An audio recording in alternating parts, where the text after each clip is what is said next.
झालेले आहेत आणि यामुळे अनेक भागांमध्ये पाणी साचलेलं आहे. आपण या ठिकाणी पाहू शकता की हा भाग्यनगरचा जो पूल आहे तो पूल आणि या ठिकाणची घरं जी आहेत ती अक्षरशः पाण्याखाली गेलेली आहेत. या ठिकाणी आपण पाहू शकतो की या ठिकाणी मोठ्या प्रमाणात पाणी साचलेलं आहे. आपल्यासोबत या ठिकाणी काही स्थानिक नागरिक आहेत, त्यांना काय अडचणी आहेत आपण जाणून घेणार आहोत त्यांच्याकडून. आपण जर पाहायला गेलं तर या ठिकाणी नागरिकांना अक्षरशः गुडघ्या पाण्यातून मार्ग काढावा लागताना पाहायला मिळत आहे. त्यांना काय सांगाल, कशा प्रकारची अडचणी तुम्हाला सामोरं जावं लागलं आहे?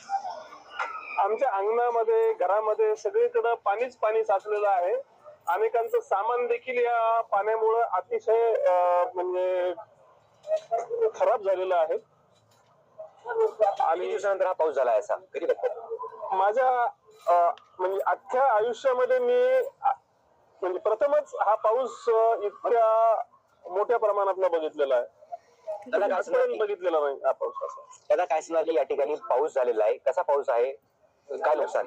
हा पाऊस इकडे जरी पाऊस खूप झालेला असला तरी पण प्रशासनाच्या गलथानपणामुळे हा पूर्ण इथे परिसर म्हणजे जलमय झालेला आहे. तर काय की याचं कुठे काही मॅनेजमेंटच नाहीये सरळ पाणी जाण्याचं. आणि त्यामुळे काय होतंय की या इथे सगळ्या नागरिकांच्या घरामध्ये पाणी जाऊन खूप मोठं अतोनात म्हणजे दुकानांमध्ये पाणी आहे. माझ्या स्वतःच्या दुकानामध्ये आज जवळपास कमरे इतकं पाणी शिरलेलं आहे. एवढा नाला बंदिस्त करून इतके कोट्यवधी रुपये खर्च करून पण आज काही फायदा नाही. नक्कीच आपण या ठिकाणी पाहू शकतो की या ठिकाणी भाग्यनगर परिसर जो तो पाण्याखाली गेलेला आहे आणि आपण या ठिकाणी पाहू शकतो की माझ्या मागे नागरिकांना, वाहन चालकांना या पाण्यातून प्रवास करताना मोठी कसरत करावी लागत आहे आणि या ठिकाणी नागरिकांना मोठ्या कसरतीचा सामना जो आहे तो यामुळे करावा लागताना पाहायला मिळत आहे. गौरव साई, मुंबई तक.